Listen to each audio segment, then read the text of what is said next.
Hello, Connor Krugers.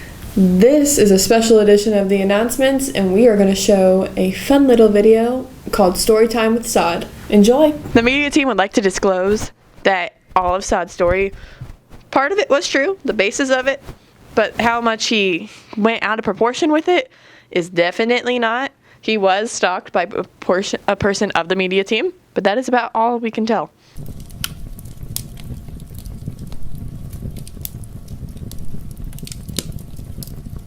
Well, we meet again. Today, I shall be telling you a story of my endeavors, of my near-death experience. So, this all started, I'm pretty sure it was a weekend. It was a nice morning, Saturday or Sunday weekend during the fall.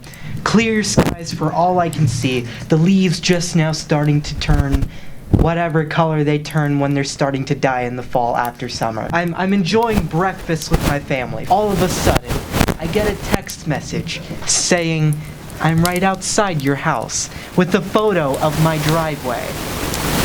And I'm not going to disclose who this person was, as let's just say this matter has already been resolved by the authorities, and I'd like to keep their identity safe. So I look outside, okay?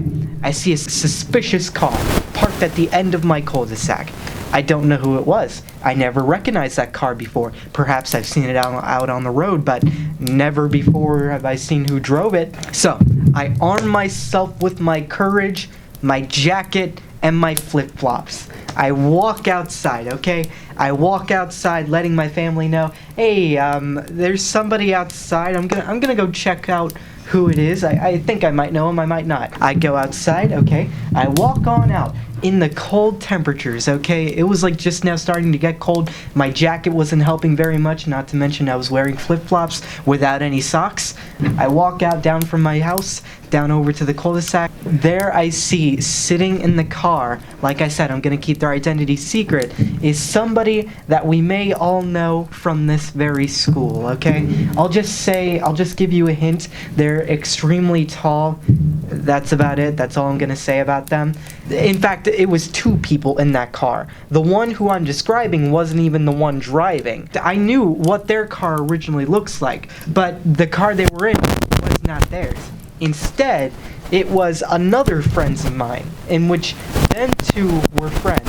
Let's just say they both knew each other and they were friends, and I knew both of them. The person in the driver's seat was actually a neighbor and a friend of mine, whereas when I looked in the passenger seat, there I see the culprit with his seat like turned back, all the way back to try and hide himself, laying there, smiling at me menacingly. I immediately run away, crying tears after I flipped them off a couple times.